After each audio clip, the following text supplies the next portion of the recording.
Doncs molt bé, benvinguts a aquest primer panell. Jo també em passaré de seguida al castellà, però vull donar la benvinguda en català als nostres convidats d'avui, dels quals ara faré una breu presentació, però de seguida els donaré pas perquè el que importa és el que explicaran ells. Aquest primer panell, com sabeu, es diu Pensant en pensions perquè creiem que estan passant moltes coses que mereixen una reflexió una mica més profunda des de l'àmbit de la previsió social complementària.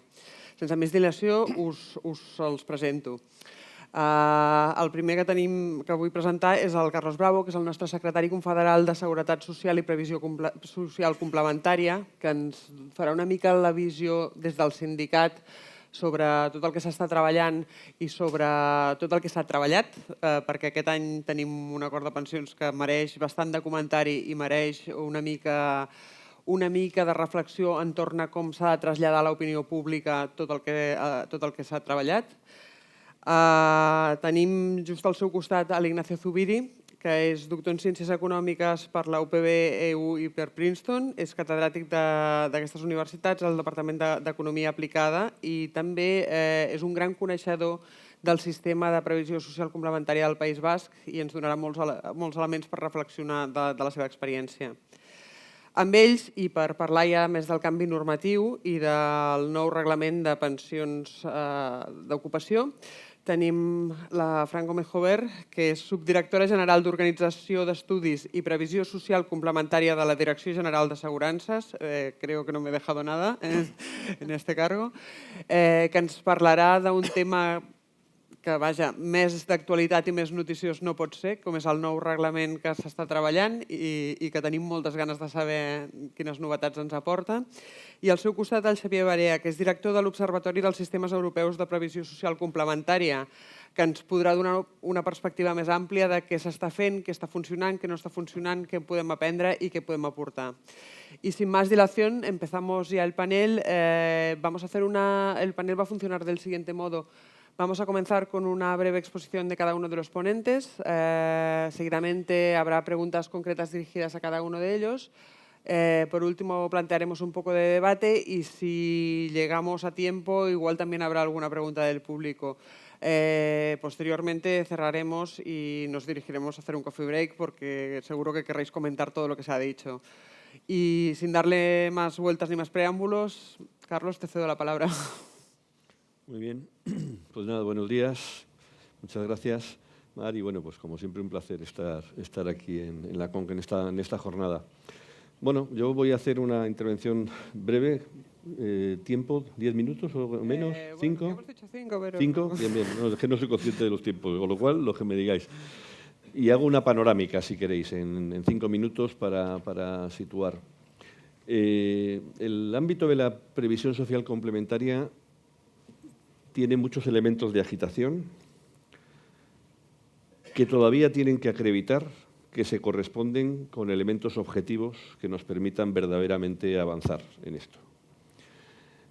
Tenemos un marco mucho mejor para discutir de pensiones complementarias una vez que hemos establecido un canal de apuesta por la recuperación del marco de concertación política y social en relación con el sistema público de pensiones, una vez que hemos transmitido una idea de mayor tranquilidad y solvencia sobre la garantía de mantener una pensión pública para las distintas generaciones con independencia de su número, lo que no significa que el trabajo esté acabado. Aquí hay mucho que hacer todavía y va a haber mucho que trabajar todavía en materia de seguridad social, pero eso nos genera un marco mucho más razonable para abordar el debate de los sistemas complementarios de pensiones. Pero decía Javi Pacheco en su intervención inicial, hablaba de distribución, redistribución y hablaba de política de rentas. El acuerdo de seguridad social es un acuerdo que tiene 2 transferencias de renta muy relevantes, de capital a trabajo, en relación con el sistema de cotizaciones a la seguridad social, y de las rentas más altas hacia el conjunto del sistema a través del destope parcial, menor del que nos hubiera gustado, de las bases máximas de cotización y de esa cotización adicional de solidaridad que algunos cuestionan de manera muy clara, pero que ya existía en el sistema de seguridad social también. Esas 2 transferencias de rentas son relevantes. Y cuando hablamos de previsión social complementaria, hablamos de la necesidad de reforzar la distribución de la renta entre capital y trabajo en el ámbito de la negociación colectiva y, por tanto, la necesidad de impulsar. Pero comentaba, y cojo la intervención de Javi para esta primera aproximación, a mí me gustaría que manejemos un dato. En esta legislatura hay varios hitos que la marcan. Reforma laboral, subida del SMI, reformas de pensiones, planes de igualdad. Hay muchas cosas que se han marcado. Pero la subida del salario mínimo interprofesional, que tiene importancia a la hora de financiar seguridad social también, es la mejora de renta hoy de 2,5 millones de personas. Hace 5 o 6 años, cuando lo teníamos en 700 euros, cada vez que tocábamos el SMI, mejorábamos la renta de 100.000 personas. Por tanto, es un éxito el que estemos consiguiendo mejorar la renta de tanta gente. Pero al mismo tiempo, la otra cara de la moneda es cómo es posible que haya tanta gente en esos niveles salariales. Bueno, elevar ese suelo es determinante para desarrollar las pensiones complementarias en este país. Y si eso no se entiende, podemos hacer el pino puente legislativamente en relación con los sistemas complementarios de pensiones que no se producirá un efecto distinto. 5 minutos. Punto. Muy bien. Pues nada, sigamos con la misma diligencia con Ignacio para que nos haga también una pequeña aproximación. Hola, buenos días. En primer lugar, estoy encantado de estar aquí y poder exponer un poco mis ideas, fundamentalmente sobre la reforma del sistema público de pensiones y su sostenibilidad, aunque también luego, si queréis, podemos hablar del sistema de previsión social complementaria en el País Vasco. ¿Por qué ha tenido este aparente éxito? Porque, como veremos, tiene causas y es más aparente que real, porque se centra fundamentalmente en un territorio que es Guipúzcoa y no en el resto. Bueno, centrándome ahora en esta introducción inicial en la reforma de las pensiones, yo creo que la reforma de las pensiones que se ha hecho tiene unos elementos esencialmente positivos, pero al mismo tiempo tiene unos elementos cuestionables en esta reforma. Los elementos más positivos es que en un sentido básico se ha cambiado el paradigma. Es decir, se ha pasado de la idea de que la única forma de lograr el equilibrio de las pensiones es reducir el gasto. Algo que han hecho la reforma de 2011, que costó a los trabajadores entre un 10 y un 20% según tuvieran o no que alargar la edad de jubilación. La reforma del 2013, que condenaba a un empobrecimiento continuo a los trabajadores desde el momento que se jubilaban hasta el momento en que fallecían. Estas dos reformas solamente tenían una idea: reduzcamos las pensiones para lograr el equilibrio. Ahora no. Ahora se ha cambiado el énfasis y yo creo que esto es esencial. Y el primer elemento básico es que se ha puesto el énfasis en los ingresos y no en la reducción de los gastos. Por otro lado, el segundo elemento importante de esta reforma es que se ha derogado la reforma del 2013. La reforma del 2013 tenía unas consecuencias muy graves para los pensionistas y ha sido derogada. Junto a esto hay muchos elementos de medidas que no están demasiado justificadas, que no tienen un papel demasiado importante y, sobre todo, importante, desde el punto de vista de la discusión pública, es bastante lamentable que no se haya presentado una memoria económica y unas estimaciones razonables de cuáles son las implicaciones de las medidas que se han adoptado sobre la sostenibilidad del sistema y sobre las pensiones de los trabajadores. Es sorprendente que alguien como el actual ministro, que estuvo en la AIREF, que cuando estaba en la AIREF presentaba modelos de cualquier cosa, que exigía modelos de cualquier cosa, presenta una reforma con medidas difusas, haciendo unos cálculos como los de los otros. Los cálculos que hemos visto de las pensiones hacen que las cuentas del gran capitán sean fina contabilidad, pero también el Ministerio, ¿vale? Ignorando cosas, y que realmente esta falta de concreción es la que está permitiendo todo este debate sobre la sostenibilidad. Puede entrar, o lo dejamos para luego, si quieres, en el detalle de los... Perfecto. Sí, si quieres, en el siguiente punto vamos entrando un poco más al detalle fino. Vale, simplemente decir que en este contexto nos podemos preguntar qué papel tienen las pensiones complementarias. Las pensiones complementarias, pero ahora hay que ser conscientes que las pensiones complementarias en el mundo juegan un papel importante en aquellos sistemas en los cuales las pensiones públicas no son fuertes. Es decir, hay países donde las pensiones complementarias, las pensiones privadas, digamos, son importantes, son obligatorias, Holanda, Dinamarca, y hay países donde las pensiones públicas no son suficientes, como Irlanda o el Reino Unido, y en todos esos países, o Estados Unidos, las pensiones complementarias son importantes. En este caso, las pensiones complementarias tienen un papel de suplir determinadas circunstancias a las que no puede llegar el sistema público por su diseño. Esto incluye gente que está por encima de los límites de pensiones, incluye gente que no tiene suficientes años cotizados, incluye gente que quiere retirarse anticipadamente, pero en general tienen un papel limitado, tanto porque hay un sistema público al lado que realmente, si se mantiene, que está por ver, cubre la mayor parte de las necesidades, como por el hecho de que realmente las aportaciones a los sistemas complementarios tienen una rentabilidad limitada, por decirlo de otra forma. Para que un sistema complementario te dé una rentabilidad alta, tienes que aportar mucho durante mucho tiempo, ¿no? Y en el caso del País Vasco veremos que el éxito que ha tenido se ha ido fundamentalmente al apoyo del sector público, que ha obligado a todos los funcionarios a tener planes complementarios, y al apoyo de las cooperativas, en particular de la cooperativa Mondragón, porque solamente entre lo que ha aportado la cooperativa Mondragón y el sector público se explica el 70% de los planes complementarios que hay en el País Vasco. Perfecto. Pues nada, con esta aproximación ahora damos pie a hablar un poquito más del nuevo despliegue normativo que nos propone el nuevo reglamento que estáis trabajando. Si quieres hacernos un pequeño aperitivo y luego te haremos la pregunta del millón, que ya sabes cuál es, que es cómo va a afectar la convocatoria de elecciones. Pero comencemos por hablar de lo básico. ¿Qué es y qué nos propone este reglamento? Muy bien, pues lo primero, muchas gracias a Comisiones por la invitación a la Dirección General de Seguros y Fondos de Pensiones a esta jornada y, bueno, pues a todos ustedes por acompañarnos esta mañana.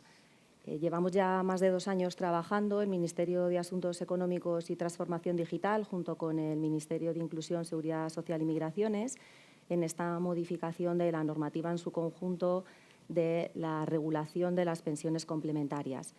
Se inició con una disposición 40ª en la Ley de Presupuestos hace ya 2 años y yo creo que la importancia de estas modificaciones se ponen de manifiesto en el momento en el que están incluidas como hitos del plan de recuperación, que no solo nos mete prisa, sino que también pues deja claro la importancia que tienen estos cambios para el conjunto de la previsión social complementaria. La primera ley se aprobó el año pasado, la Ley 1222, que ponía las bases para el desarrollo de esta modificación y, como saben ustedes, bueno, pues creaba 2 figuras, los planes simplificados y los fondos de promoción pública, que pretendían y pretenden fundamentalmente dar acceso al mercado a aquellos grupos sociales o aquellas entidades que se ha detectado pues, que tienen menor desarrollo en previsión social complementaria que el resto de las empresas. Fundamentalmente hablamos de la negociación colectiva y de la importancia de la negociación colectiva y, en segundo lugar, de los planes para las personas autónomas, que en este caso pasan de tercer pilar a segundo pilar y a tener un tipo de plan específico constituido para ello. Una vez que se aprueba la ley, se exige un primer desarrollo reglamentario para poder poner en marcha el sistema. Es el reglamento que se aprueba en el mes de octubre, que fija fundamentalmente 2 cosas. Por una parte, el sistema de gobernanza que se va a establecer para estos planes simplificados y para estos fondos de promoción pública, que difiere en algunos aspectos en el sistema de gobernanza actual del resto de los fondos de pensiones. Y, en segundo lugar, la fijación de comisiones, que es uno de los hitos fundamentales de este proyecto y que, como digo, venía expresamente recogido en el componente 30, reforma 5ª del Plan de Recuperación. Pero con esa reforma no es suficiente, se requiere una reforma posterior, fundamentalmente para poder poner en marcha los planes simplificados. Si bien es cierto que los fondos de promoción pública, con el reglamento que se aprobó en octubre, sí que podían ya empezar a operar, en el caso de los planes simplificados existían muchos elementos, como por ejemplo la propia integración de los planes en los fondos, que estaban sin regular. Y eso es lo que pretende este reglamento que se encuentra en tramitación. El reglamento está dividido, mejor dicho, las modificaciones del reglamento están divididas en 4 bloques. Tenemos un primer bloque fundamental, que es precisamente el que se desarrolla para dar cabida a todo lo establecido en la Ley 12 y en el reglamento ya aprobado del mes de octubre. Y, como les digo, fundamentalmente lo que se basa es en el desarrollo de estos planes simplificados. Se tratan aspectos como la integración en los fondos, tanto públicos como privados. Se define, que es algo fundamental, quiénes son los promotores y los partícipes de estos planes simplificados. Se establecen las relaciones de movilización, por ejemplo, de los partícipes, que en el caso de los trabajadores autónomos pues es muy importante, ya que no existía en la normativa actual. Y bueno, se regula con carácter muy específico el funcionamiento de estos planes simplificados y las relaciones entre, como digo, el sistema de gobernanza que existe para estos nuevos productos. Ya que hemos tocado el reglamento, pues se ha aprovechado para hacer otra serie de modificaciones que a lo largo del tiempo y como consecuencia, pues que el reglamento tiene ya muchos años, parecía necesario en función de lo que demanda el propio mercado. Ya saben que el mercado primero hace las cosas y luego el regulador las regula en normativa. Bueno, pues ha parecido adecuado efectuar una serie de modificaciones de unos aspectos clave. Estos aspectos clave incluyen temas de inversiones. Se ha intentado mejorar el régimen de inversiones y adaptarlo a la normativa comunitaria y adaptarlo de forma muy significativa a la regulación que en materia de sostenibilidad existe con carácter obligatorio derivado de los reglamentos que están aprobados a nivel comunitario. Ha sido un punto muy importante el tema de sostenibilidad. Un segundo tipo de medidas en materias actuariales para adaptar la normativa a lo que se produce en el mercado y, sobre todo, en algunos artículos para establecer mayores comparabilidades entre lo que obtienen realmente los planes, lo que se informa y lo que deberían obtener. Y un tercer grupo de medidas que hacen referencia a aspectos generales. Aquí se han intentado adaptar determinados temas de la norma a la nueva norma que se ha aprobado pues en materia, por ejemplo, de curatela o en determinados tratamientos que hace la normativa de otros aspectos que también afectaban al plan. Y bueno, pues con estos 3 bloques se está trabajando y si queréis luego comentamos los pasos que se han dado ya, los futuros, Perfecto. etcétera. Gracias. Muy bien, pues muchísimas gracias.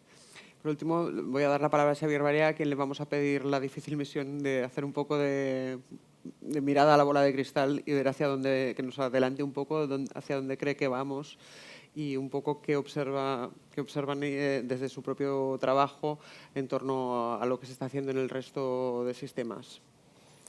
Pues muchas gracias por contar con nosotros una vez más en esta jornada. Siempre es un placer venir a la jornada de previsión social que organizáis porque es habitual el que el debate sobre nuestro modelo esté desenfocado. A veces, en algunos otros contextos, se intenta contraponer lo que es pensión pública con pensión privada, capitalización con reparto. Hoy en día, y esto cada vez va más en serio, más que hablar de público y privado, deberíamos hablar de capitalización-reparto. El otro día estuvimos en un acto con el economista jefe responsable de pensiones de la OCDE, Pablo Antolín, y él ha cambiado su cargo. Él ya no es jefe de pensiones privadas, es jefe de pensiones de capitalización, porque en algunos países se está produciendo una reforma del sistema público, en el que sigue siendo público, pero el mecanismo de financiación no es el que tenemos aquí en España de reparto, sino que incluye de una manera más velada o menos la capitalización. Por lo tanto, es importante tener claro el objeto de debate. Y en este objeto, lo que deberíamos tener como eje preponderante es el modelo. Y el modelo, cuando ella me pregunte experiencias, yo le diré, es que el modelo es el mismo. El modelo de nuestro entorno es el modelo de los 3 pilares. Diréis, bueno, pero no es lo mismo lo que pasa en Inglaterra, como acaba de avanzar Ignacio, que lo que pasa en España. No, claro que no. Las diferencias están en el papel y en el peso que se le da a cada uno de ellos y en los mecanismos de financiación y de contratación que tienen.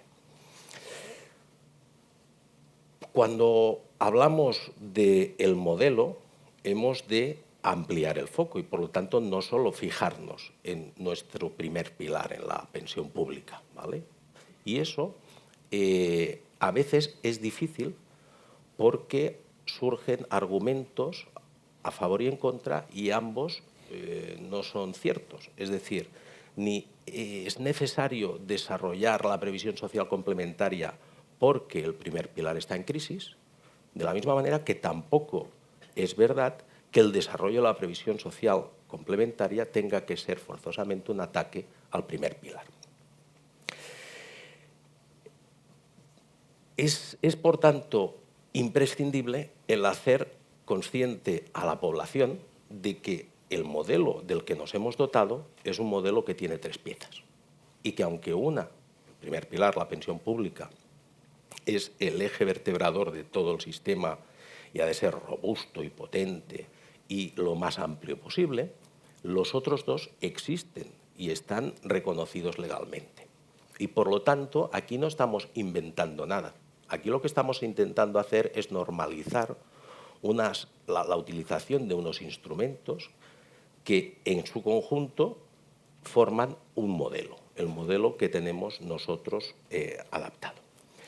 Y por lo tanto, hay que hacer una especial, hay que destinar muchos recursos y muchos esfuerzos no a educar financieramente a la población. Yo diría que hemos de ir un paso más atrás y que hemos de alfabetizar respecto al sistema de previsión social que tenemos. La gente ha de ser conocedora de esto, que los que estamos aquí tenemos muy claro.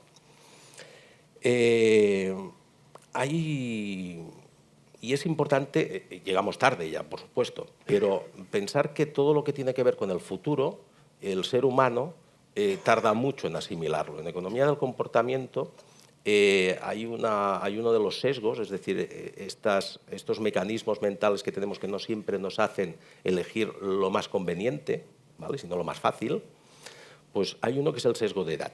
Y el otro día leí un artículo de una universidad norteamericana que hizo un experimento en base a algo que es mucho más plausible que la pensión, es mucho más inmediato.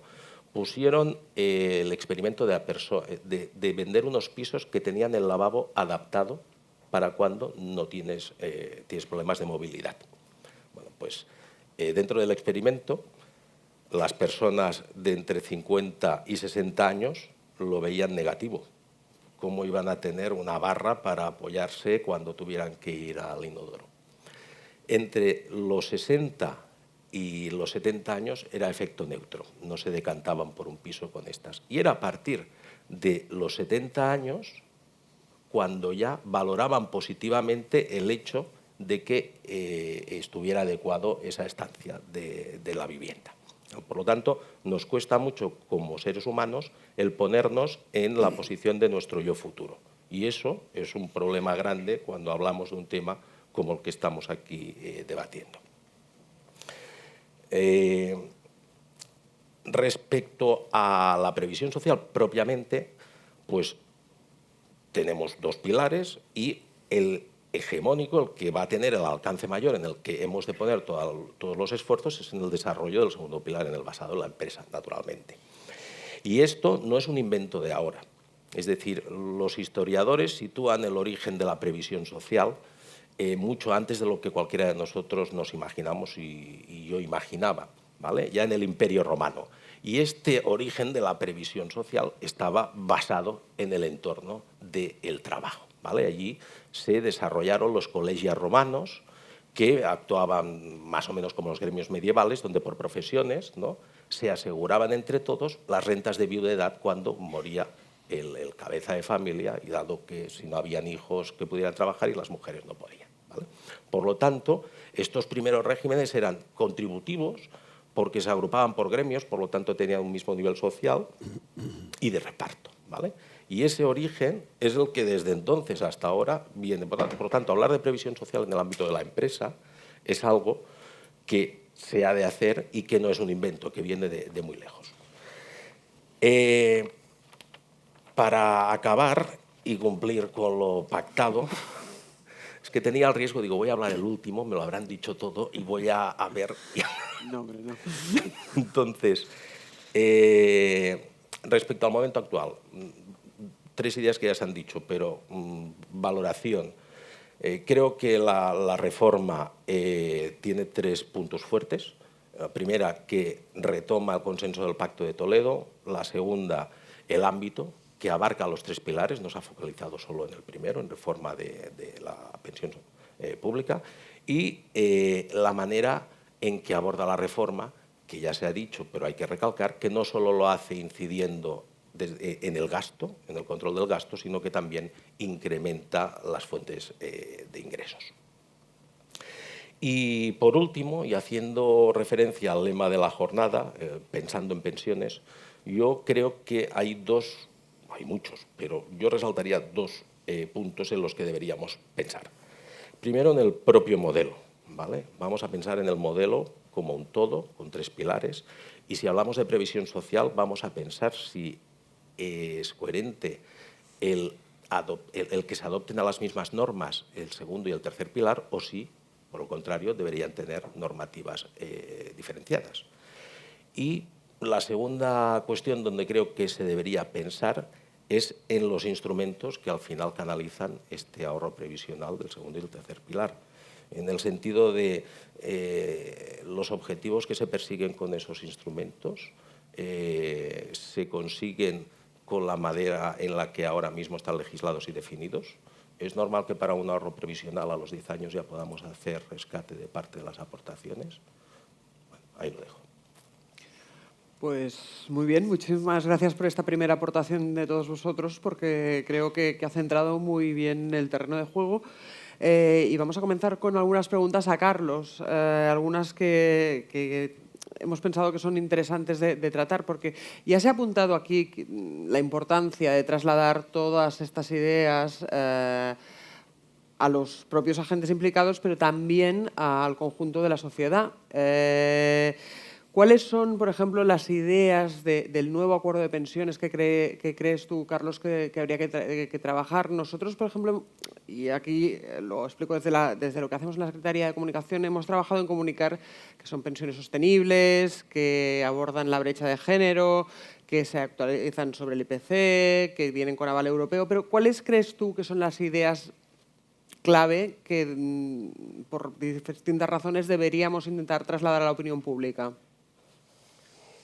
Bueno, hay varias. Algunas hay que trasladárselas a la opinión pública y otras las tenemos que trasladar a todos los que pululamos en torno a este asunto para que tengamos una visión global.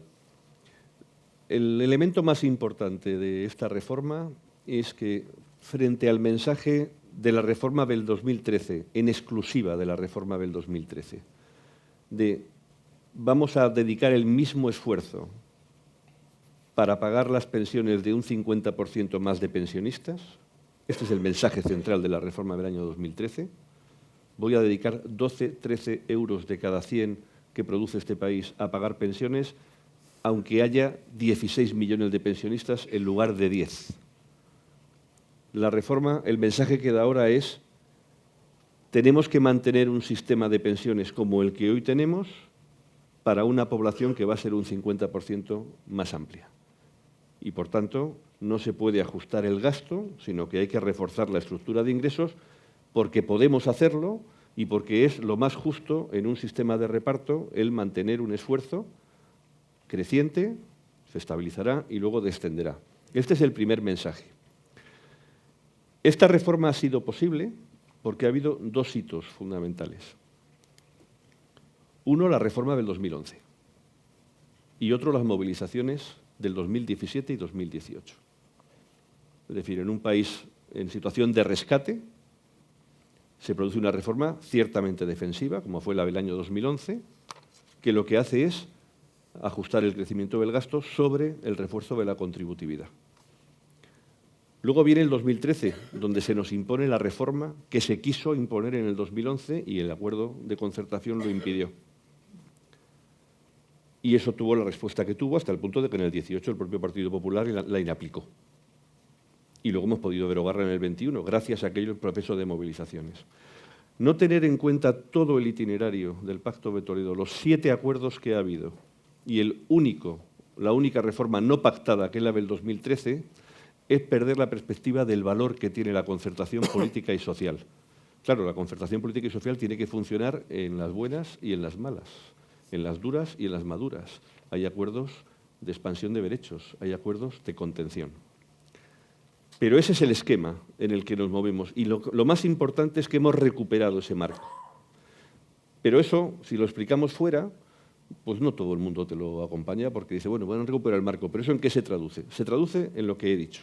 Primero, en que tenemos una apuesta por mantener el sistema actual de pensiones a un 50% más de pensionistas. Segundo, porque reforzamos la equidad interna del sistema de seguridad social mediante 2 transferencias de renta, lo comenté antes. Una, un incremento de cotizaciones a la seguridad social Entre el año 80 y el año 95 en este país se redujeron 4 puntos porcentuales las cotizaciones a la Seguridad Social.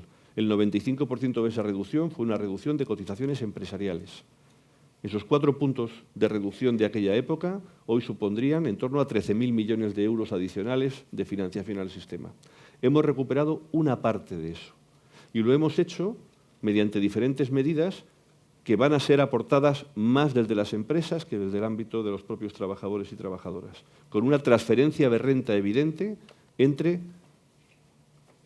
disminución de beneficio empresarial para retribuir en mayor medida el factor trabajo, porque las cotizaciones a la Seguridad Social son retribución del factor trabajo, y luego una transferencia de renta de las rentas más altas para financiar el conjunto del sistema, y esto quiero señalarlo bien. La cotización que van a hacer la gente que gana más de 4.500 euros, fundamentalmente sus empresas, no va a financiar el incremento de pensiones mínimas ni la reducción, ni las medidas de reducción de brecha de género. Eso se va a financiar con transferencia presupuestaria. Y, por tanto, la mayor aportación de las rentas más altas son para financiar el conjunto del sistema. Esas dos transferencias de renta que se han producido ahí son muy determinantes.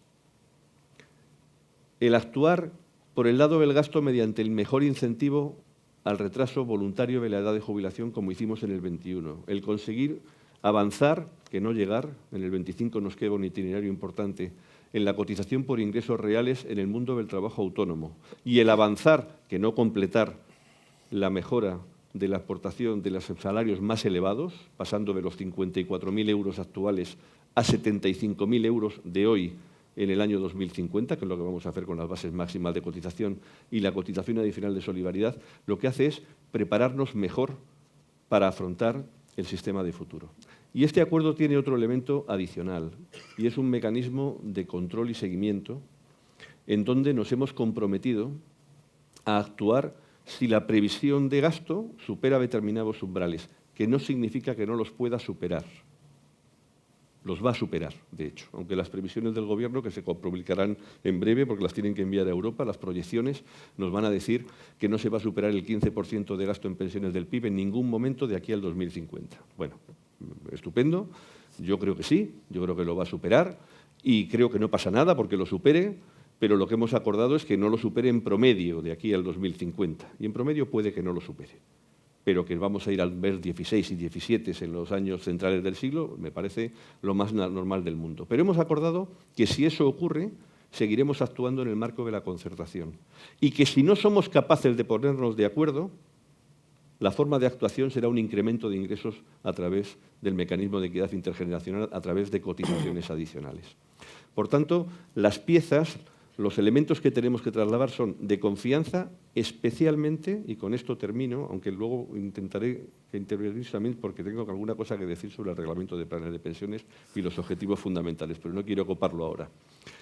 Pero el mensaje más importante de este acuerdo es que se garantizan las pensiones para las generaciones más jóvenes. Esto no va... Lo de la revalorización de pensiones va de los pensionistas actuales. A los que estamos cerca de la jubilación, porque nos vienen en los próximos 5, 10, 15 años, tenemos una garantía bastante razonable de llegar a un sistema de pensiones como el que tenemos. Este acuerdo apuesta porque las generaciones más jóvenes van a tener un sistema de pensiones públicas suficiente, comparable al que hoy tenemos. El mensaje del 2013, lo digo porque los que dicen que esto es insostenible, y dicen que esto lo van a pagar las generaciones más jóvenes, olvidan un asunto. Y es que el mensaje del 2013 a una persona joven, a una persona de 20 años, era: vas a cotizar como tus padres para tener una pensión un 30% inferior. El mensaje de esta reforma es: vas a cotizar como tus padres para tener una pensión como tus padres, que es la base de la solidaridad intergeneracional, la confianza en que tú vas a tener un sistema comparable al que contribuyes a financiar. Esa es la apuesta central del acuerdo que se acaba de hacer. Muy bien. Has respondido bastante ya a una pregunta que teníamos prevista, pero si quieres ampliarla un poco, que era el papel, ya tú has hablado del papel de la concertación, de la negociación colectiva, pero más específicamente el de los sindicatos, ¿cuál debe ser que tenemos por delante ahora mismo? Pues mira, los sindicatos lo he explicado en la primera parte, cuando he explicado lo de los acuerdos. los 7 acuerdos del 11, el acuerdo del 11, por qué el acuerdo del 11 y las movilizaciones son parte del mismo asunto para acabar con la reforma del 13, para transmitir un mensaje a la Comisión Europea, que de momento he entendido, espero que se mantenga la comprensión, y es que las reformas pactadas sobreviven y las reformas no pactadas no sobreviven. Que ese es un mensaje central, que yo espero que si se produce, ojalá no, cambio de ciclo político, y si se produce intentos de modificar esta reforma se tenga en cuenta, porque hemos tenido ya una experiencia y podemos volver a tenerla. Por tanto, el papel de los sindicatos es central. Comisiones Obreras está en todos los hitos importantes del sistema de pensiones desde el año 1985, desde la huelga general que hicimos en solitario aquel año, hasta la huelga general del 88 con la UGT, que dio como resultado la Ley de Pensiones No Contributivas, pasando por los 7 acuerdos que se han derivado del Pacto de Toledo y la propia génesis del Pacto de Toledo, y en el origen de las movilizaciones del 17 o el 18. El papel de los sindicatos es fundamental, claro. Sobre todo la gente que ha participado en negociación colectiva que está aquí lo sabe. El papel de los sindicatos es defender los intereses que representamos en cualquier circunstancia.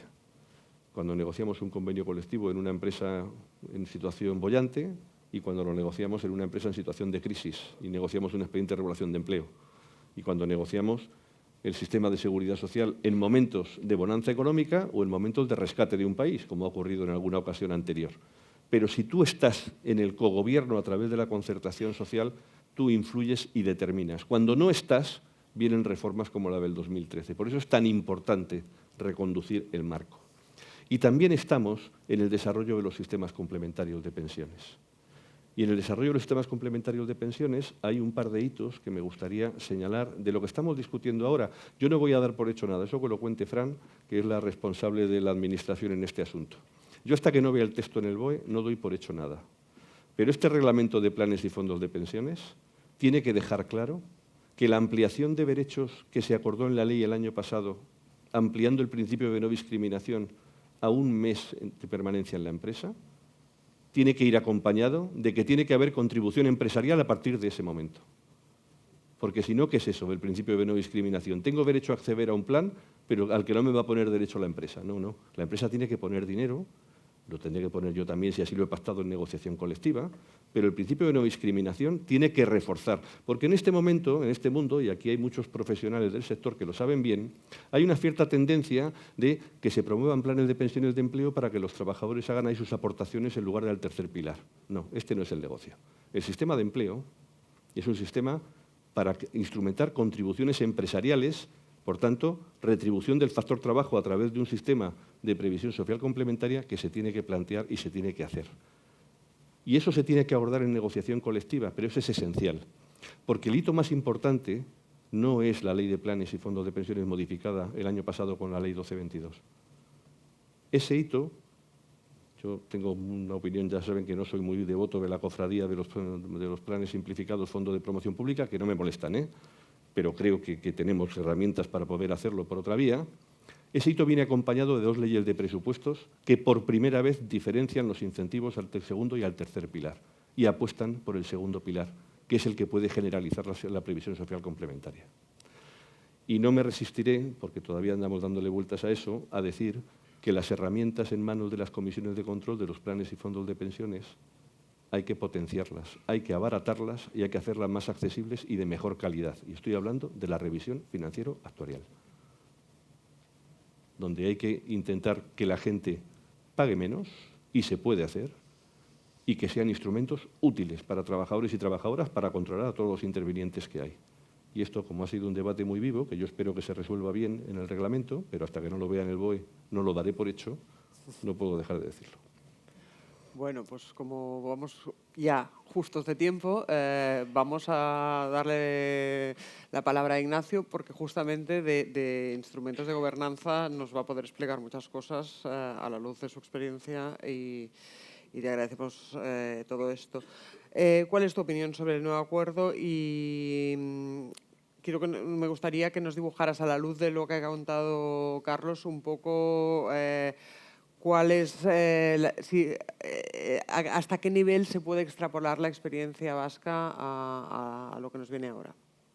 Bueno, en primer lugar, en cuanto al acuerdo, yo creo que el acuerdo de pensiones pues tiene claroscuros, ¿no? Hay cosas que están bien, otras que están medio bien y algunas que están definitivamente mal, ¿no? Si empezamos por lo que está bien, pues lo primero que está bien es lo que ya he dicho antes, es el cambio de enfoque, ¿vale? El cambio de enfoque que se traduce en más ingresos. En primer lugar, el sistema aporta más transferencias del Estado. Este año, las transferencias del Estado a la Seguridad Social van a ser de 2,7 puntos del PIB y casi la mitad de ellas, casi 1,4, provienen de los nuevos acuerdos del Pacto de Toledo del año 2020. Es decir, que aproximadamente el 20% del gasto de la Seguridad Social va a ser cubierto por transferencias del Estado. Esto lleva a muchos a poner el grito en el cielo. Lo que no entiendo es por qué. Bueno, sí entiendo por qué. Porque parten del principio de que todas las pensiones deben pagarse con cotizaciones. Pero en realidad, si nosotros miramos a los sistemas de pensiones europeos, vemos que en el conjunto de la Unión Europea únicamente el 65% de las pensiones se pagan con cotizaciones, que incluso en Alemania hay un 30% de las pensiones que se pagan con transferencias del Estado, y no digamos ya en Dinamarca, donde llega hasta el 90%. Por lo tanto, quienes consideran que no es legítimo que el Estado haga transferencias para las pensiones son quienes, vaya usted a saber por qué, se basan en la idea neoliberal de que todas las pensiones tienen que pagarse con cotizaciones, algo que ni ha ocurrido históricamente, ni en España ni en ningún otro país. Y por lo tanto es una posición a priorística, ¿no? Yo creo que esto es bueno, un elemento muy importante, ¿no? El segundo elemento importante y bueno es que se ha logrado la indiciación en relación al IPC, algo que nadie discute, porque en otros casos simplemente hubiéramos tenido un sistema que iría conduciendo a una sociedad empobrecida y envejecida, y nadie, en su legítimo que tenga una mínima ética, una mínima preocupación social, puede cuestionar esto. Aquí la gente ha puesto el grito en el cielo. ¿Hay quien ha puesto el grito en el cielo? Porque se han actualizado las pensiones según el IPC. Pero bueno, ¿qué se ha hecho en Francia? ¿Qué se ha hecho en otros países? Si nosotros miramos a los sistemas de pensiones, vemos que en casi todos ellos las pensiones se actualizan anualmente con el crecimiento del IPC, con el crecimiento de los salarios, con el crecimiento del PIB o con una combinación de ellas.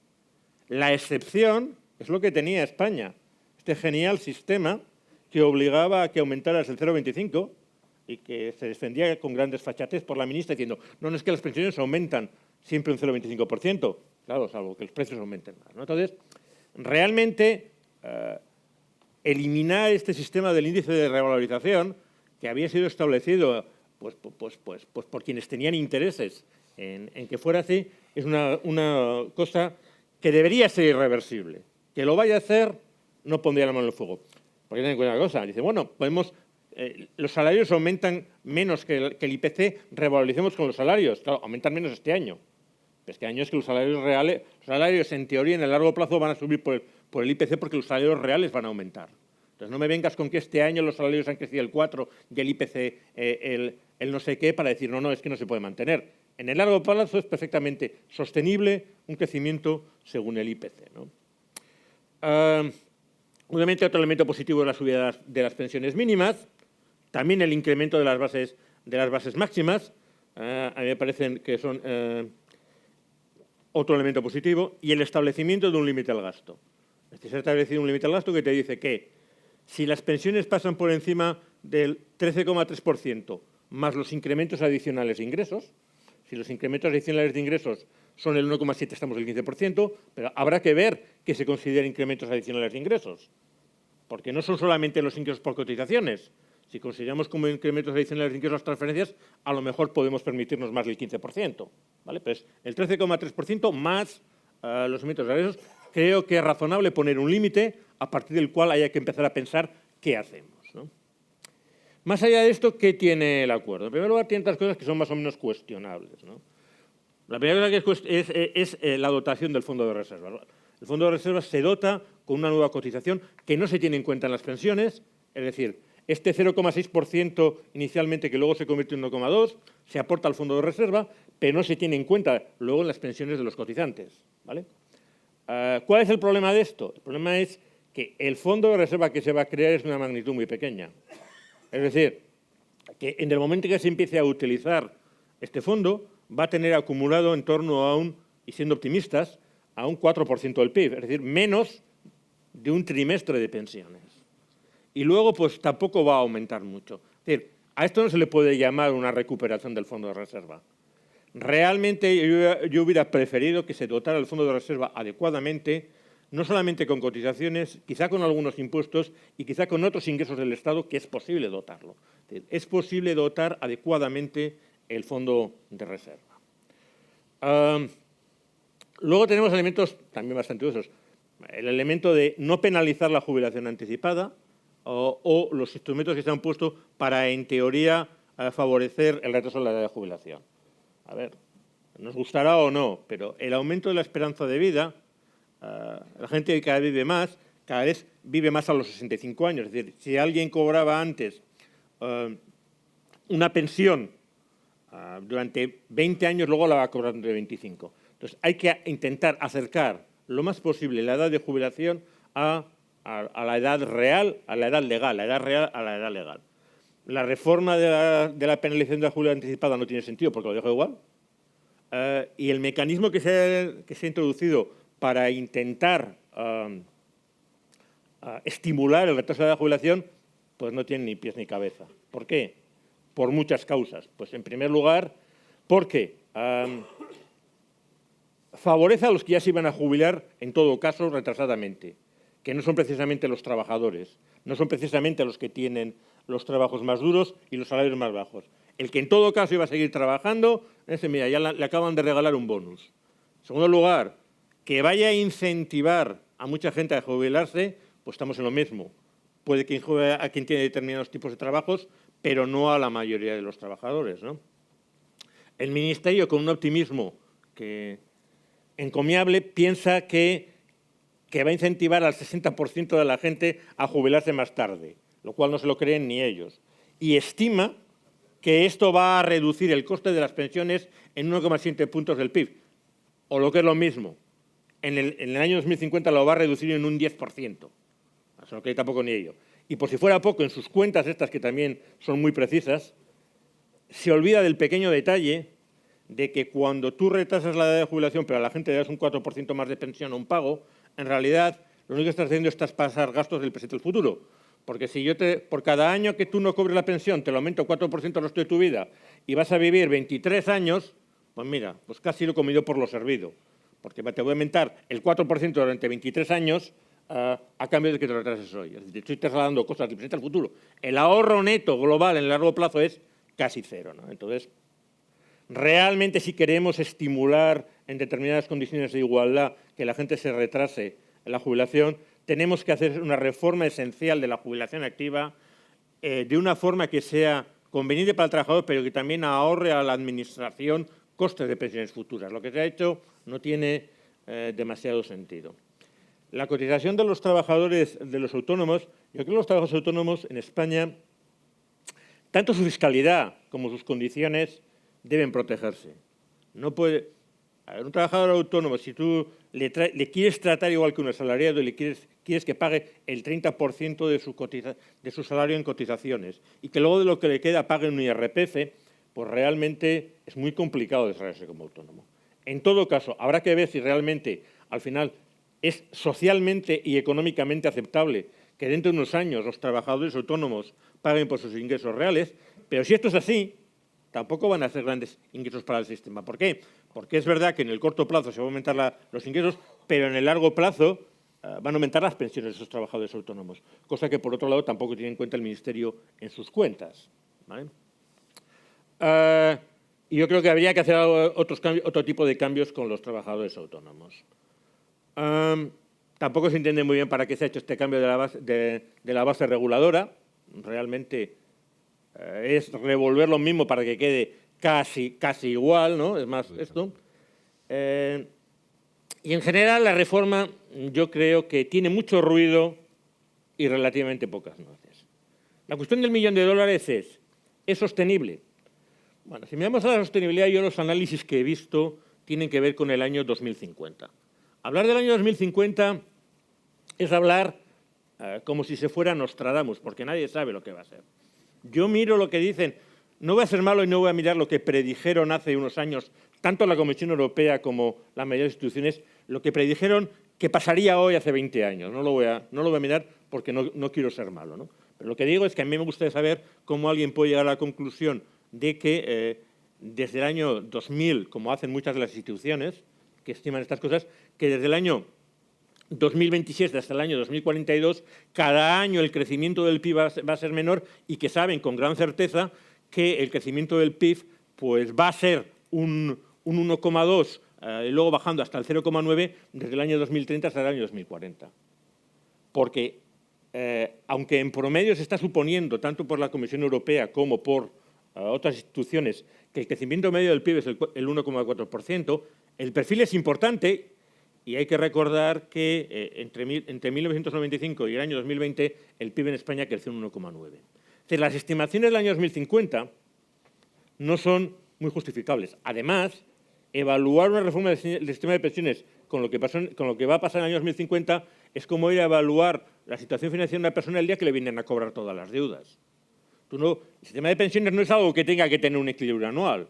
Tú tienes que evaluarla desde el punto de vista de los promedios. Y si hacemos esto, tomamos en cuenta todas las cuestiones, luego podemos ver en los detalles, digamos que la reforma que se ha hecho de pensiones no garantiza la sostenibilidad, salvo que se produzca un crecimiento de la economía por encima de lo que están suponiendo la mayoría de las instituciones. Es decir, tanto la AIREF como la Comisión Europea suponen un crecimiento promedio del 1,4% durante los próximos 30 años, pero si la economía crece, algo que no es tan descartable, un 1,6, un 1,7, las cosas mejoran sustancialmente, ¿vale? Un entorno económico favorable garantizaría la sostenibilidad. Un entorno como el actual no lo garantiza. ¿Por qué? Porque las nuevas medidas, en promedio, suponen un gasto adicional de por lo menos medio punto del PIB en relación a los ingresos, y a esto hay que añadirle el déficit estructural que tiene actualmente el sistema. Por lo tanto, la reforma no está acabada, ni muchísimo menos, pero tampoco son malas noticias. Creo que ha cogido la buena dirección y el país tiene recursos suficientes para garantizar la sostenibilidad de las pensiones. Y sin cambiar demasiadas cosas. De entrada, se le van a poder pasar cotizaciones que actualmente están en desempleo, pasarlas a pensiones. Actualmente las cotizaciones por desempleo son un 1,9% del PIB. Es razonable pensar que en el medio plazo más de la mitad de esto se va a poder pasar a pensiones. Lo que hoy se está dedicando a pagar a clases pasivas, que van a desaparecer progresivamente, esos impuestos que están las pensiones de los funcionarios de las clases pasivas que se están pagando con impuestos, se podrá pasar al sistema general, sin ningún problema.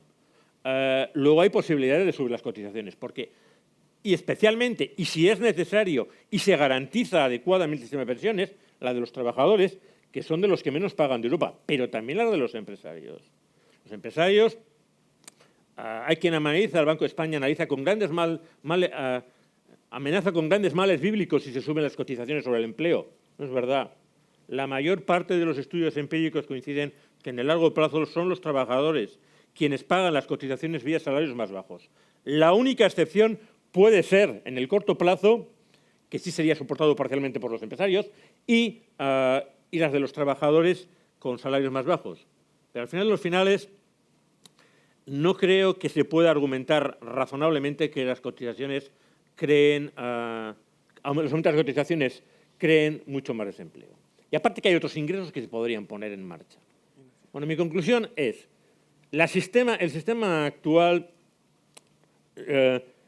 no va a ser sostenible, no garantiza las pensiones, salvo que el contexto económico sea bastante favorable, pero en todo caso hay recursos suficientes para hacerlo y, desde luego, todos los males públicos que están diciendo que van a ocurrir algunas instituciones que se dedican a analizar las pensiones, sencillamente son más afirmaciones interesadas que realidades. Muchísimas gracias, Ignacio. Si quieres comentar el País Vasco. Pero sí, no, te iba a dar pie a hacer esto. Lo que ocurre es que deduzco por las sonrisas debajo de la nariz del resto de ponentes que te querrán contestar muchas cosas luego, entonces me gustaría que pudiéramos avanzar en esto de modo que luego puedas matizar esto y añadirnos también lo que queríamos comentar del País Vasco, si te parece bien. Perfecto. Perfecto. Pues entonces vamos a preguntarle a Fran, pero yo creo hay una pregunta que es obligada, que es la del calendario. ¿Qué pasa ahora? Antes de entrar en todo el tema normativo sobre el nuevo reglamento, que ya nos has avanzado un poco, ¿qué va a ocurrir? Bueno, la tramitación del reglamento ha pasado ya por Junta Consultiva y por Audiencia Pública, que son los dos instituciones que permiten hacer comentarios pues, a los miembros de la propia Junta Consultiva y al resto de la sociedad en audiencia pública, sin perjuicio de toda la serie de reuniones que a través del Ministerio de Inclusión, Seguridad Social y Migraciones se han tenido también con la Mesa de Diálogo Social.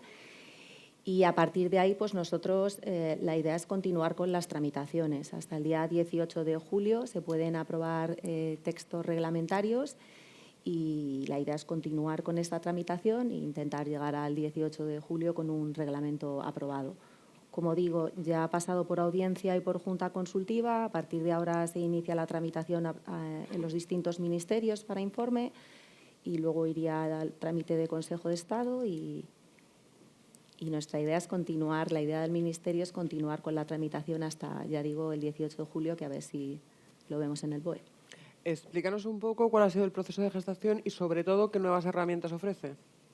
Bueno, yo creo que el proceso ya lo he comentado un poco en mi primera intervención. Es un reglamento que se lleva trabajando en él desde hace 2 años, paralelamente con la ley y con el reglamento del mes de octubre.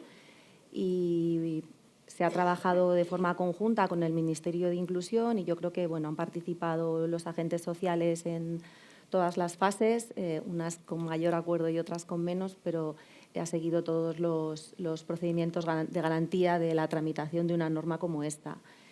Y que incluye, como decía, se han hecho modificaciones en distintos aspectos. Yo creo que en el ámbito de los planes simplificados, que son donde se han creado más artículos nuevos, de hecho, se crea un capítulo específico para los planes simplificados y es donde hay más novedades globales, más allá de cambios sobre textos que ya existían. Y destacaría 3 cosas. En materia de planes simplificados se ha regulado la integración de los planes en los fondos, que, como decía, no venían en ley ni venían en la primera modificación reglamentaria. Esta integración se regula tanto para la integración en fondos públicos como en fondos privados y destacaría el interés que ha habido aquí por parte del legislador de acelerarlo lo máximo posible. El plan simplificado tiene que ser un plan que se pueda uno integrar rápidamente a través de la plataforma digital con 3 clics en una app y también la Administración deberá ajustar los plazos para que esa integración sea rápida, tanto para el propio plan como para luego las empresas y los partícipes. Y aquí se han reducido los plazos a la mitad de los que hay normalmente, se han intentado unificar anexos, especificaciones, elaborar modelos, etcétera. En el ámbito de los planes simplificados, yo creo que la segunda gran regulación ha sido quién se entiende como promotor y partícipe de un plan simplificado. Ha sido también muy complejo debido a los nuevos instrumentos que aparecen en estos planes simplificados para la promoción de los mismos, derivados de la propia ley. Pero bueno, creo que también se recoge que sea partícipe todo aquel que esté dentro del ámbito. Se hacen referencias muy específicas en el caso de autónomos, que, como digo, pasan a segundo pilar y también es una de las grandes modificaciones y ventajas de estos planes simplificados. Y, en tercer lugar, como he comentado al principio, la movilidad de los propios partícipes en los planes simplificados. Nos encontramos con una figura nueva, que son los planes simplificados para autónomos, que por definición no pueden cesar su relación laboral y se ha intentado compatibilizar la libertad para estos autónomos de movilizarse con la garantía de que en los planes de empleo no existan movilizaciones. Y también se ha establecido una limitación de movilización en su conjunto, siempre dentro del segundo pilar. Y en el resto de materias, que algunas las ha comentado ya Carlos, se han analizado muchos aspectos de la normativa, se ha intentado, como digo, dar una regulación de inversiones adaptada a lo que exige el mercado, pero no solo en materia de productos específicos y de límites, sino con carácter muy importante en materia de sostenibilidad y transparencia. Se ha incluido la transparencia a nivel de entidades, de fondos y de partícipes, muy importante. Se regula que un montón de exigencias que hay ahora en el reglamento para las inversiones deban ser comunicadas a los partícipes en la información semestral y en la información anual.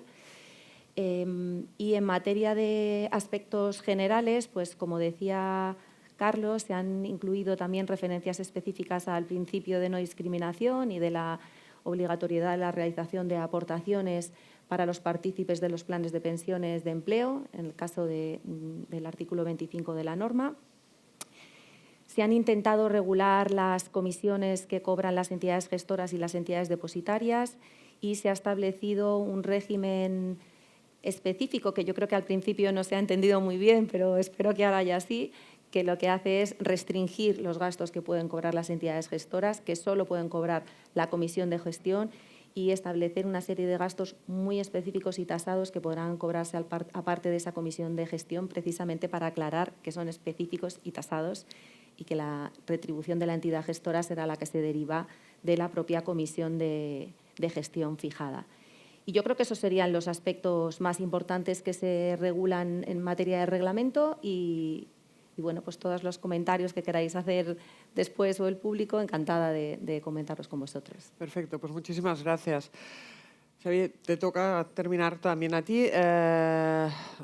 Habrá muchas cosas para comentar respecto a lo que se ha expuesto hasta ahora, pero antes de adentrarnos en ellas, a la luz de todo lo que se ha dicho y en comparación con la sostenibilidad de modelos exteriores, ¿cómo nos ves? Veo de cerca. A ver, en comparación con los modelos de nuestro entorno, como ya he dicho, las diferencias son significativas en cuanto al papel y al peso que tiene cada uno de los pilares, pero en esencia estamos hablando de un mismo modelo. Entonces, si tú me dijeras, oye, ¿qué podríamos adaptar ahora de otro país a España, donde nos podríamos reflejar, etcétera? Yo te diría, en ninguno. ¿Por qué? Porque las medidas, hay medidas que han tenido fuerte penetración dentro de lo que es nuestro país, ¿no? Todo el mundo ha oído hablar del NES británico, todo el mundo ha oído hablar de las cuentas nacionales, todo el mundo. Pero estas medidas hay que ponerlas en contexto, en cuál es el mecanismo que configura todo el sistema de previsión social del país.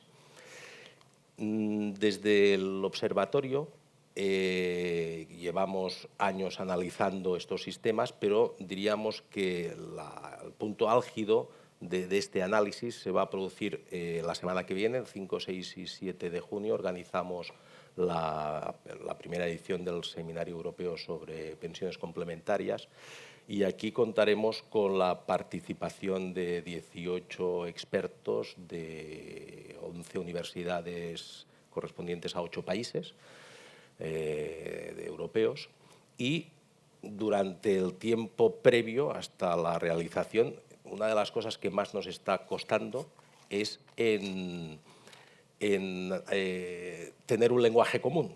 Es decir, para empezar, 3 pilares solo se conoce aquí en España. Nosotros hablamos con mucha seguridad de los 3 pilares, pero así no se llama el modelo en Europa. Lo que se considera previsión social complementaria tampoco se define o se interpreta de la misma manera en todos los países. Entonces, una de las cuestiones que más nos ha costado es llegar a definir unos parámetros que nos sirvan para describir cómo se configura cada uno de los pilares en términos comparativos. Y es importante el tener este reflejo entendible por todos para entonces poder valorar realmente si el NES británico sería conveniente adaptarlo o no en España, o para ver el efecto que tendría, ¿vale?, dentro de nuestro sistema la adaptación de las cuentas nacionales en el primer pilar. Por tanto, esta pregunta, si el año que viene me volvéis a invitar y se habla del tema, pues seguramente os podré hablar con mayor certeza, ¿vale?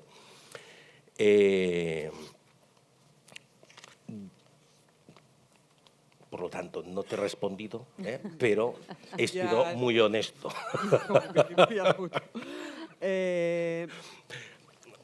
O si me permites, dicho sea de paso, una de las cosas que parece que estamos en línea y que la legislación española lo permite, sería el de la obligatoriedad por parte de la empresa de incluir un mecanismo de previsión social siempre que este haya surgido de la negociación colectiva a través de un convenio general, ¿vale? Respetando la voluntariedad del partícipe de adherirse o salirse.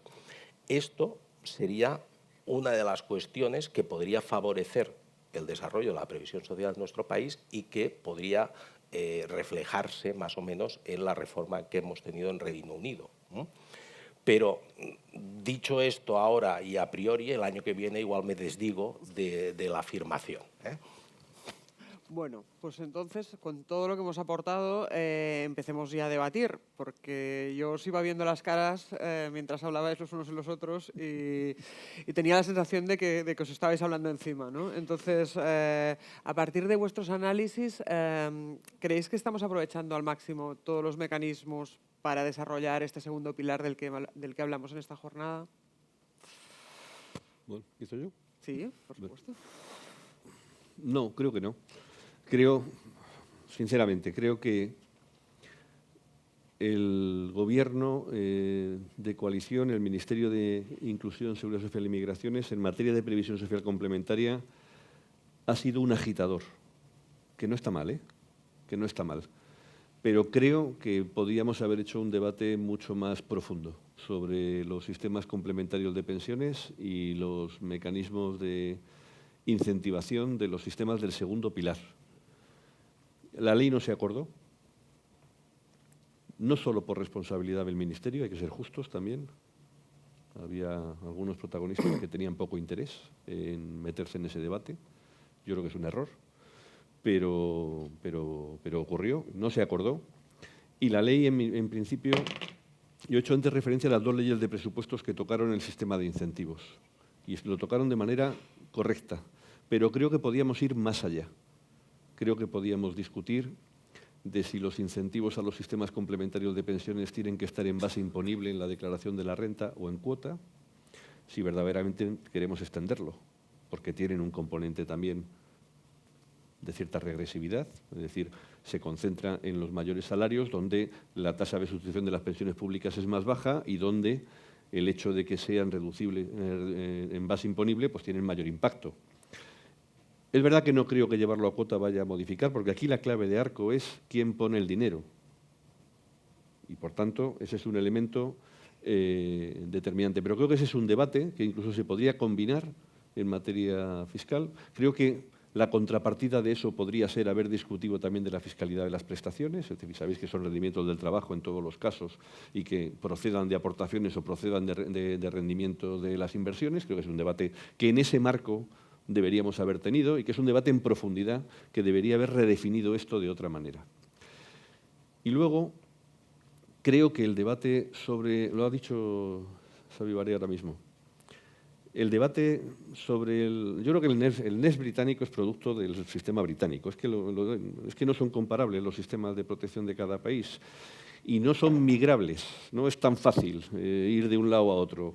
Aquí hemos construido el que hemos construido, que está bien, y hay otros países que tienen sistemas que también están bien, pero que son distintos, completamente distintos. Uno mira a Holanda, uno mira a Dinamarca, uno mira a Francia, uno mira a Reino Unido, uno mira a Suecia, pues son sistemas distintos.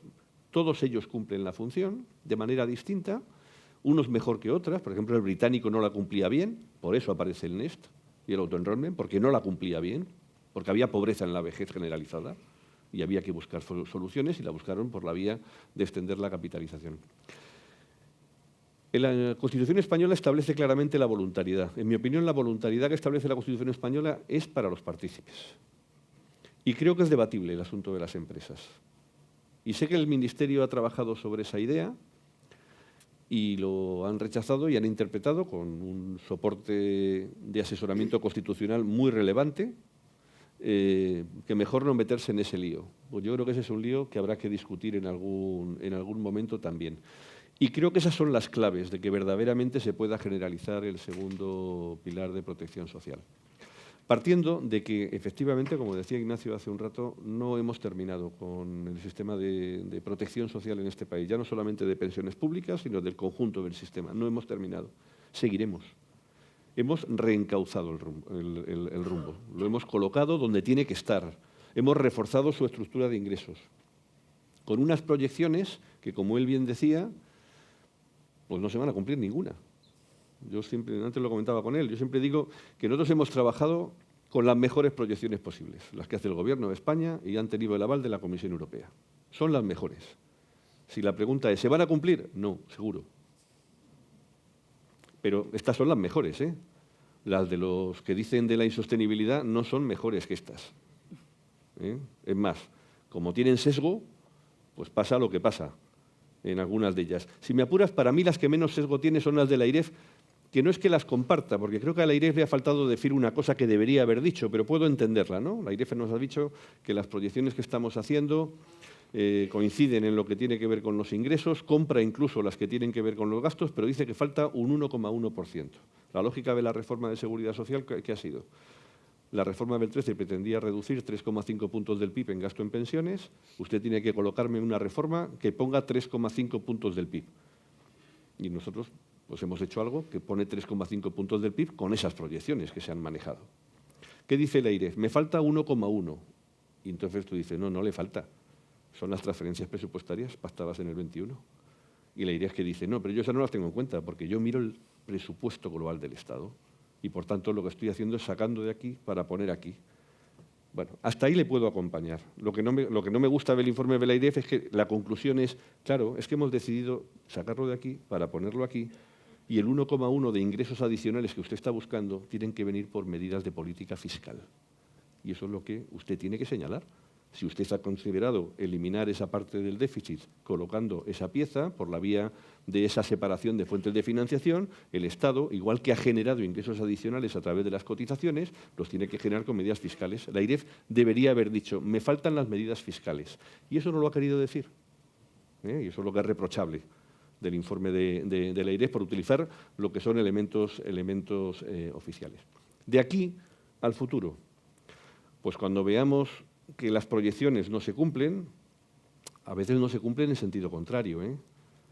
La década 2000-2010 fue una década en que este país aumentó la población entre 4 y 5 millones de personas, con una entrada de población inmigrante enorme, con una burbuja inmobiliaria que luego pagamos las consecuencias, pero que generaron un volumen de mejora de cotizantes, de personas de reequilibrio poblacional, de rejuvenecimiento de población, y fue una etapa de bonanza no bien dirigida, y luego nos estalló en dos burbujas, en la inmobiliaria y en la financiera, y nos estalló.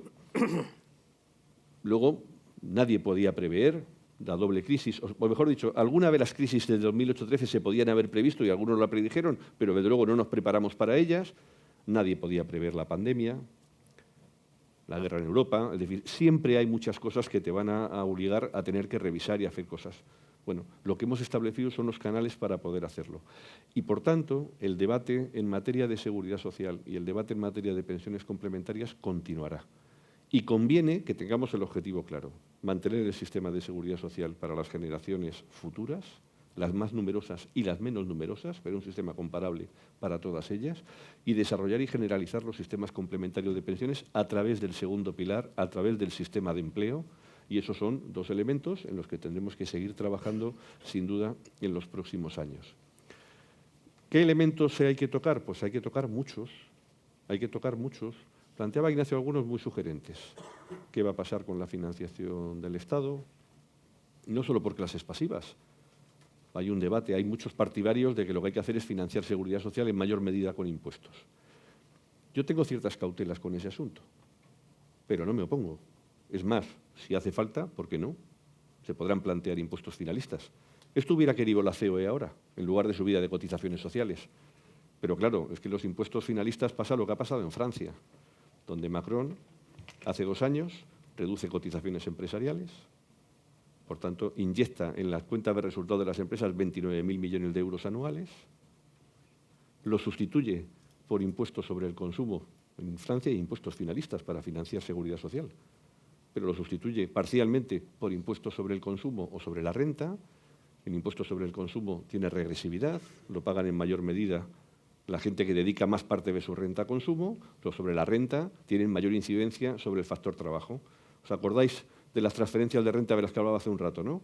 Pues en Francia han hecho el camino contrario. Inyecto beneficio empresarial reduciendo cotizaciones, lo sustituyo por impuestos. Esos impuestos gravan más rentas del trabajo que rentas del capital, o bien gravan consumo. Y luego tomo medidas de disminución de gasto en pensiones. Es el camino contrario el que hemos tomado aquí ahora. Pero son elementos que tienen mucha importancia. ¿Podemos aquí utilizar la figura de impuestos finalistas para seguridad social? Sí, pero tendremos que discutir muy bien qué impuestos. Y tendremos que discutir muy bien quiénes son los que soportan esos impuestos finalistas a seguridad social. Por tanto, ¿hay margen de incremento de cotizaciones? Sí. Es verdad lo que decía Ignacio, de que las cotizaciones que nos descuentan en nómina en España son de las más bajas de Europa. Sí. También eso tiene origen. Solo echamos un día de cuando se crea el sistema de seguridad social en España, qué sistema fiscal tenía España. Y si más allá del impuesto sobre el rendimiento del trabajo personal había alguna figura fiscal. Y entonces, en la dictadura, pues no sé si había alguno que pensó y dijo, igual, si solo estamos recogiendo dinero a través del IRTP, si encima le metemos una cotización al 50%, pues igual alguno hasta se enfada. Y es verdad, la estructura de distribución es menor. Se ha querido discutir en esta reforma. Pero como la COE se ha borrado de la parte del acuerdo que tenía que ver con cotizaciones empresariales, cuando el Gobierno decía, ¿por qué no lo equilibramos? Le decíamos, pues no, si viene la COE a discutir y acepta el acuerdo, pues igual hay que hablar algo de esto. Pero como no está, la relación euro del trabajador, 5 euros de la empresa. Y esa es la relación que se ha mantenido en todos los incrementos de cotizaciones y que defenderemos que se mantengan, pero es verdad, hay muchos elementos de debate.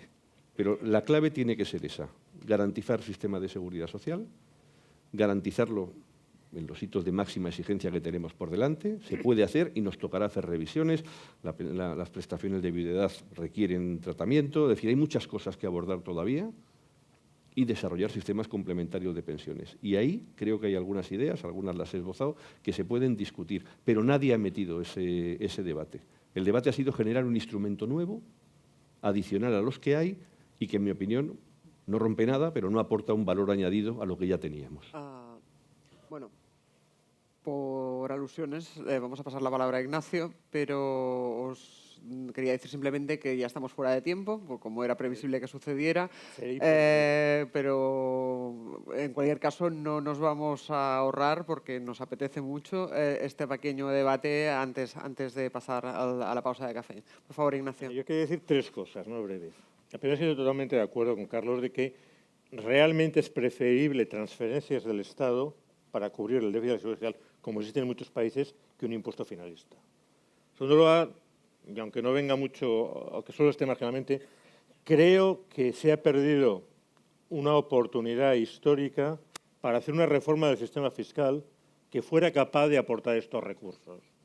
Creo que lo que se ha hecho no se le puede llamar una reforma fiscal, ni un debate abierto sobre qué había que hacer con el sistema fiscal, y que se ha perdido una oportunidad histórica para crear un sistema fiscal que tuviera una capacidad suficiente de generar ingresos para financiar las necesidades del sector público. Frente a esto se está optando por pequeñas chapuzas de impuestos, ¿no? Lo que no quería dejar de decir, tenía que ver esto ya con la pensión complementaria, son 2 cosas.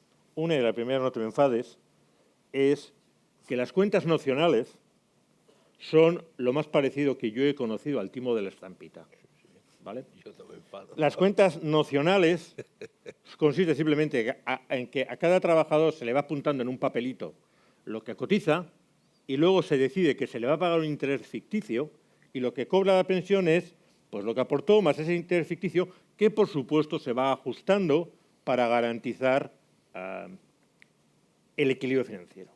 Y eso puede parecer muy nuevo, pero os voy a decir 2 cosas. Primero, el sistema de cuentas nacionales de cuentas tiene solo el nombre. Es un sistema de reparto, igualito que el que tenemos. Lo único que hace es cambiar la forma en la que se reparte el dinero. Pretender que algo va a mejorar porque con el mismo dinero lo repartes de otra forma es engañar a la gente. Sin embargo, hay muchas instituciones financieras que lo quieren. ¿Por qué? Porque confían que con esto se pudiera poner de manifiesto que mucha gente, que el sistema, si no, con esto más el hecho de que no se aporten muchas transferencias, que se pueda poner de manifiesto una debilidad del sistema público que obliga a comprar planes privados. Pero las cuentas nacionales tienen de cuenta lo mismo que yo de alcalde de Huelva, porque son simplemente... Y un impacto de género muy relevante. Eso además, porque son simplemente el mismo dinero repartido de otra forma. No. Es más, yo veo en España que hay mucha gente que lo quiere presentar como una panacea, pero que yo sepa, las cuentas nacionales solo se aplican en 3 o 4 países y compararnos con lo que ocurre en Suecia, que es el único país donde funciona, no tiene sentido. Comparémonos con Italia, donde han sido un desastre, o con otros países. No, pero es que además trasladan el riesgo de longevidad al individuo, es decir, que dices, no, no, claro, es un claro. de reparto. No, por eso no lo puedes meter en el mismo lote que unos planes complementarios. Por supuesto. Es como el timón de la estampita, ¿no? A mí cuando yo cada vez que les oigo decir... Tienen más que de cuento que de cuenta. Ya, Cuentas exactamente. nacionales. Que las cuentas nacionales nos van a salvar, vamos, digo, es que... Pero yo no he dicho eso. No, pero como las has mezclado con las cuentas, con el sistema... No. Yo, que teníamos que discutirlo, ¿no? No, he lanzado nacionales los titulares que salen me parecen en prensa, un poquito... ¿vale? Pero en ningún caso soy defensor ni... Si estamos de acuerdo, entonces, ¿no? Por supuesto. Y una segunda cuestión es que, claro, como ya ha dicho también Carlos, como tú has dicho, no podemos comprar las cosas. Joder, Inglaterra, cuyo sistema de pensiones ha sido siempre bastante lamentable, ahora está yendo a un sistema parecido al de Irlanda o de una pensión igualitaria para todo el mundo. Es decir, que tú no puedes comparar un sistema como el inglés con el nuestro. De hecho, un país como Alemania, que ha intentado convencer a la gente que compre planes privados desde hace muchos años, tiene unos planes privados que como porcentaje del PIB son menos que los de España. Porque si tú tienes un sistema público, y eso que el de Alemania no es especialmente potente, pero si tienes un sistema público que efectivamente te va a sustituir el 80% de la pensión, en términos netos incluso más, tendrás que buscar a la gente razones para que cumpla planes privados. De que en España, los planes complementarios, lo primero que tendrían que delimitar es por qué un trabajador al que le van a sustituir un 80 o un 90% de su salario previo a la jubilación, tiene que comprar un plan complementario. No me digas es que lo hacen en no sé dónde, porque muy bien, es decir, es verdad que lo hacen en Dinamarca porque también tiene un sistema de cantidad fija, es verdad que lo hacen en muchos sitios, pero pregúntate, en los países que tienen una tasa de sustitución alta, en Austria vas a ver pocos planes de pensiones de privados, porque tienen también una tasa de sustitución alta. Entonces, lo primero que tienes que delimitar con claridad es por qué, y yo te puedo decir que hay razones, ¿vale? Pero tendrás que decirme por qué le tengo que decir a alguien, ¿no? En segundo lugar, hay que tener en cuenta que la rentabilidad de estos planes es limitada, ¿vale? Es decir, uno de los problemas que se ha puesto de manifiesto en el País Vasco y que está en los tribunales es que mucha gente, cuando ha ido a cobrar el plan de pensiones, le han dicho que se va a cobrar en forma de renta, no en forma de capital. Ellos le han dicho, vaya mierda. Eso da para otro debate, ¿eh? Sí. Claro. De hecho, pero tú tienes que ver a la gente, pero también lo que dice el que gestiona los planes, claro, tampoco es que aportaras tú precisamente un Perú cada mes. Que hay una relación entre lo que aportas y lo que recibes y que realmente la tasa de rentabilidad real tampoco es para echar cohetes, ¿vale? Pero entonces la gente hay que decirle la verdad. Mira, tú necesitas un plan de pensiones que te va a ayudar en esto es lo que vas a obtener. Y en mi opinión, los planes de pensión complementaria solamente tienen sentido, y esto estoy de acuerdo contigo, si aportan los empresarios. No tiene sentido hacer planes de empleo para que aporten los trabajadores. Ninguno. Entonces, yo no sé si será legal o dejará de ser legal. Y si se pacta pueden aportar, ¿eh? Claro, lo que digo es que si se va a conceder cualquier beneficio fiscal que se pueda acoger a cualquier ley, ese beneficio fiscal, ese acogimiento a cualquier ley, sí que se puede ligar a que haya una aportación mínima. Tú no puedes obligar al empresario a que aporte, eso está claro. Creo que pero se puede discutir también. Bueno, pues no sé, yo tampoco, a Dios gracias, tampoco me dedico a... No soy abogado, ¿no? Pero creo que solo tienen sentido si aportan los empresarios, si no, apaga y vámonos. Así. Vamos a hacer un último turno de palabra. Nos van a quedar muchísimas cosas en el tintero. Nos va a quedar, ya lo habéis apuntado, por ejemplo, el tema de género. Nos va a quedar el tema del RETA, en el que queríamos andar también, el tema de la sostenibilidad. Pero bueno, vamos a intentar responder un poquito a lo que se ha dicho hasta ahora y luego seguro que durante el café podéis abordar a nuestros ponentes y hacerles vuestras propias preguntas.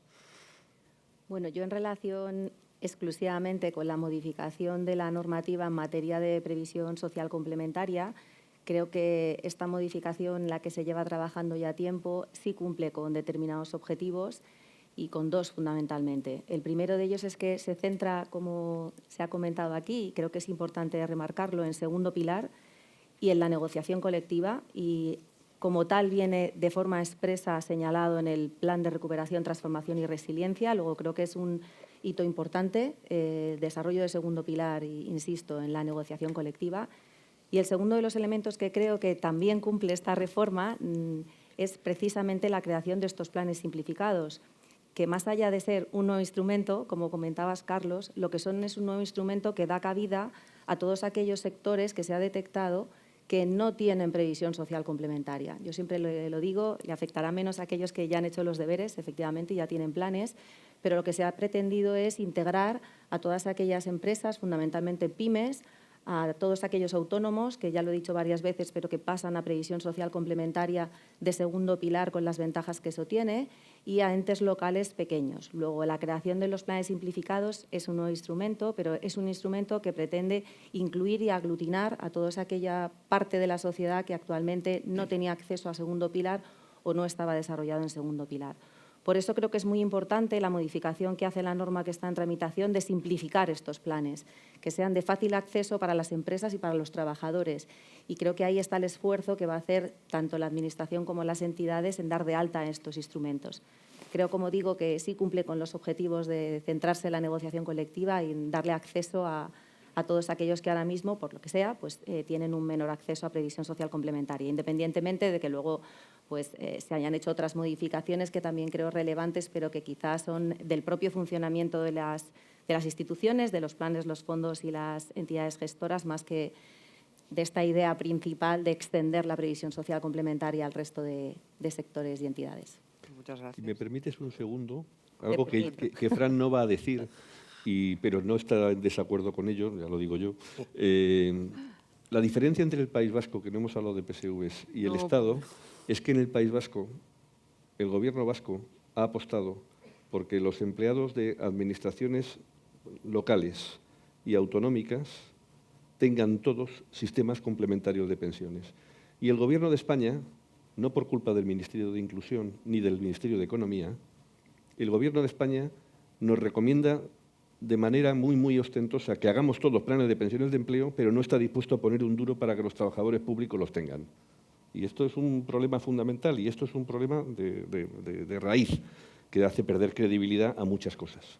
Déjame una anécdota. Yo un día me levanté, miré la cuenta y me dijeron que me habían puesto dinero, mucho dinero, en un plan privado de pensiones. Claro, yo no fui a protestar, ni lo había pedido ni lo había hecho, pero tenía un montón de pasta que me había puesto el Gobierno vasco en un plan privado de pensiones. Preferiría que me lo hubiera dado para gastármelo en otras cosas, pero yo tenía dinero y dije, pues bueno, todo bueno para el convento, que es de las monjas, ¿no?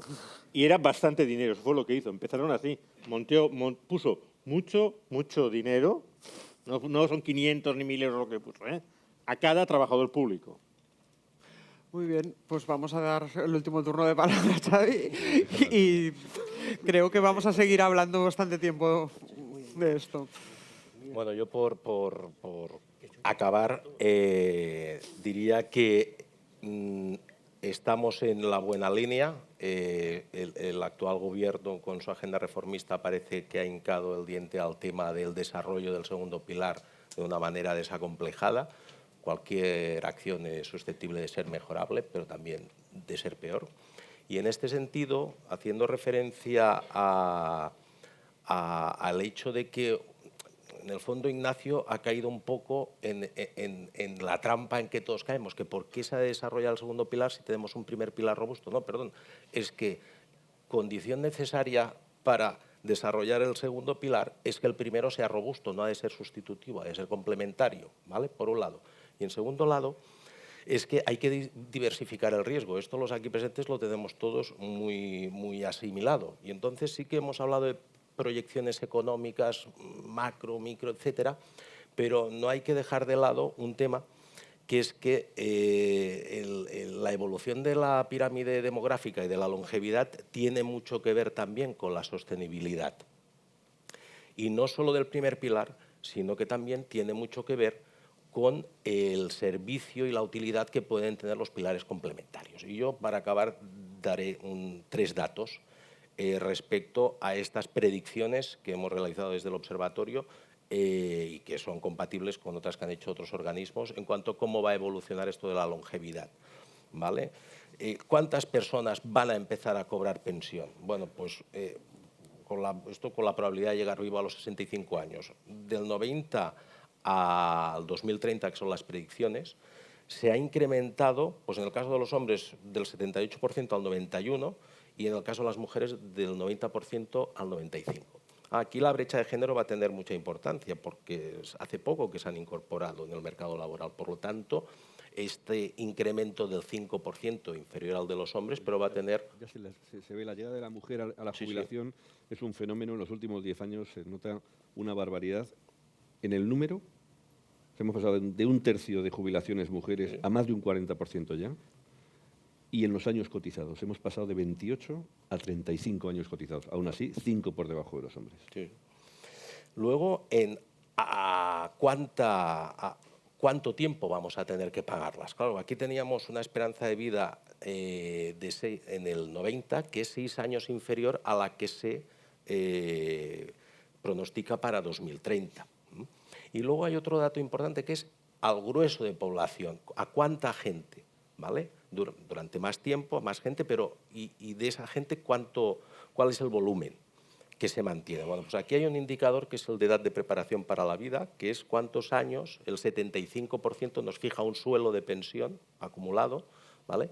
¿Cuántos años al 75% de población se le va a pagar en promedio a los que tienen 65 años? Bueno, pues aquí el incremento también es brutal, porque si en 1990 el 75% de los hombres estaba garantizado que llegara vivo a los 74 años, en 2030 el 75% de los hombres está garantizado que llegará vivo a los 80 años, ¿vale? 15 años de pensión. Y respecto a las mujeres, pues siempre cifras superiores. En 2030 el 75% de las mujeres que empiezan a cobrar pensión, que tengan 65 años, sobrevivirá por lo menos a los 85.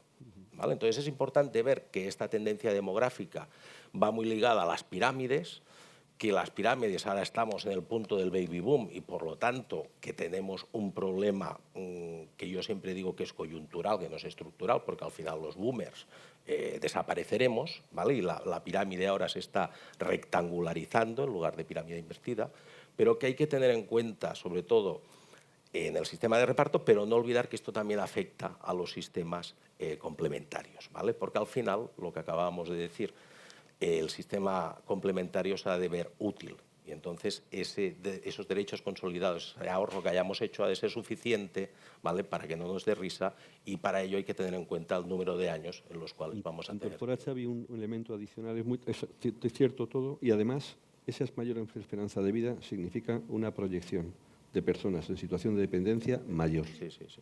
Y eso significa que los sistemas complementarios de pensiones también pueden contribuir a financiar un sistema que tiene un copago importante y que tiene una cobertura pública claramente insuficiente. Lo digo porque veamos la foto completa. Pues muy bien, con esta foto completa vamos a parar ahora. En principio la pausa está prevista hasta las 11:30, si no vamos a dar un poquito de margen. Bueno, pues hasta -15, momento en el cual empezará el siguiente panel. Y en cualquier caso, daros las gracias una vez más por haber venido hoy y en nombre de la Comisión Obrera Nacional de Cataluña, pues nada, os invitamos a tomar el café ahora en la primera planta. Gracias a todos los ponentes.